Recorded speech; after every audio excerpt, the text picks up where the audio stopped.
Hello friends, welcome to MS kitchen. இன்றைக்கி நம்ம சேனலில் என்ன பார்க்க போகிறோம் அப்படின்னா, ரொம்ப டேஸ்ட்டான ஈஸியான ஒரு பிரேக்ஃபாஸ்ட் ரெசிபி ரெடி பண்ண போகிறோம். வீடியோ தொடர்ந்து ஸ்கிப் பண்ணாமல் பாருங்கள். சேனலை ஃபஸ்ட் டைம் பார்க்குறதா இருந்தால் சப்ஸ்கிரைப் பண்ணிடுங்க. கூடவே பக்கத்துல பெல் ஐக்கானை கிளிக் பண்ணிவிட்டு ஆல் கொடுத்துக்கோங்க. வாங்க இப்போ நம்ம வீடியோக்குள்ளே போய் எப்படி ரெடி பண்ணான்னு பார்த்து தெரிஞ்சுக்கலாம். என்னென்ன தேவையானதுன்னு பார்க்கலாம். முட்டைக்கோஸ் திருவிட்டு வச்சுருக்கேன். அது கூடவே கேரட் ஒன்று திருவிட்டு எடுத்து வச்சுருக்கேங்க. 2 பெரிய வெங்காயத்தை நீல வாக்கில் கட் பண்ணிவிட்டு எடுத்து வச்சுருக்கோம். அதுக்கப்புறம் 2 பச்சை மிளகாவையும் அதையும் நான் குட்டி குட்டி பீஸாக கட் பண்ணிவிட்டு ரெடி பண்ணி வச்சுருக்கேன். பேன் அடுப்பில் வச்சுட்டு அதை நல்லா ஹீட் பண்ணிக்கலாம். அதில் தேவையான அளவு ஆயில் சேர்த்துக்கோங்க. ஆயில் கொஞ்சம் கம்மியாகவே சேர்த்துக்கலாம்.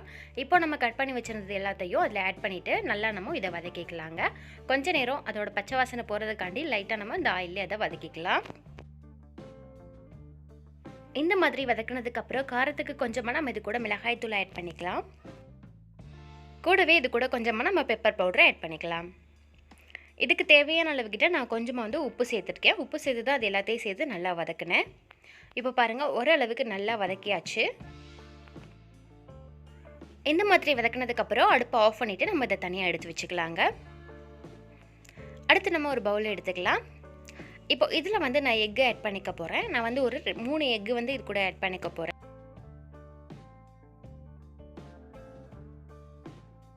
அடுத்து நம்ம இது கூட மைதா மாவை ஆட் பண்ணிக்கலாம். மைதா மாவை ஒரு 3 டேபிள் ஸ்பூன் கிட்ட நம்ம இது கூட ஆட் பண்ணிக்கலாங்க.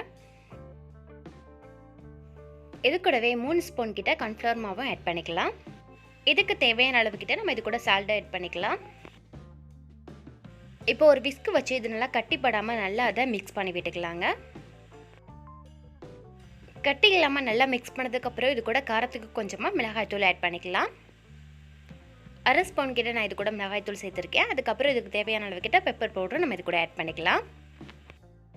நல்லா மிக்ஸ் பண்ணியாச்சு. மிக்ஸ் பண்ணதுக்கப்புறம் நம்ம வதக்கி வச்சுருந்த அந்த காய்களை எல்லாத்தையும் நம்ம இது கூட ஆட் பண்ணிக்கலாம். இப்போ இது எல்லாத்தையும் சேர்த்து நல்லா மிக்ஸ் பண்ணி விட்டுக்கலாம். அவ்வளோதான். மிக்ஸ் பண்ணதுக்கப்புறம் நம்மளுக்கு இந்த மாதிரி கிடைக்கும். அடுத்து நம்ம ஒரு பேனை அடுப்பில் வச்சுட்டு அதை நல்லா ஹீட் பண்ணிக்கலாம். தேவையான அளவு ஆயில் நம்ம இது கூட ஆட் பண்ணிக்கலாம். ஆயில் ஹீட் ஆனதுக்கப்புறம் நம்ம ரெடி பண்ணி வச்சுருந்ததை இது கூட ஆட் பண்ணிக்கலாம்.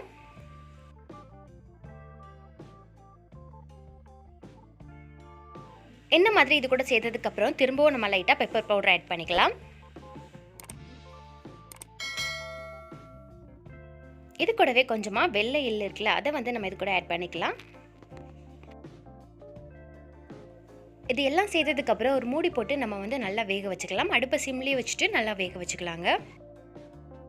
கொஞ்ச நேரத்துக்கு அப்புறம் ஓப்பன் பண்ணி பார்க்கலாம். ஒரு பக்கம் நல்லா வெந்திருக்கும். நல்லா வெந்ததுக்கப்புறம் நம்ம இந்த சைடும் அதை திருப்பி போட்டு வேக வச்சுக்கலாங்க.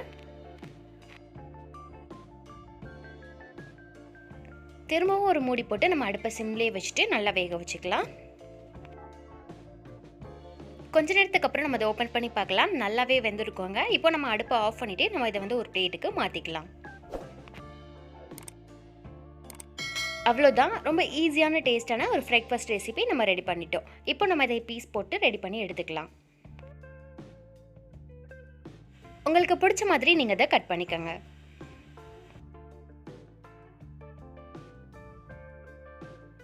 அவ்வளோதான் ஃப்ரெண்ட்ஸ், ரொம்ப டேஸ்டான ஈஸியான ஒரு பிரேக்ஃபாஸ்ட் ரெசிபி நம்ம ரெடி பண்ணிட்டோம். இது கூட நான் சாஸ் வச்சு கூட சாப்பிடலாம். ரொம்பவே டேஸ்ட்டாக இருக்கும். நீங்களும் இதே மாதிரி ட்ரை பண்ணி பாருங்கள். இந்த வீடியோ பிடிச்சிருந்துச்சுன்னா லைக் பண்ணுங்கள், கமெண்ட் பண்ணுங்கள். நம்ம சேனலை ஃபஸ்ட் டைம் பார்க்குறதா இருந்தால் சப்ஸ்கிரைப் பண்ணிடுங்க. கூடவே பக்கத்தில் பெல் ஐக்கானே கிளிக் பண்ணிக்கோங்க.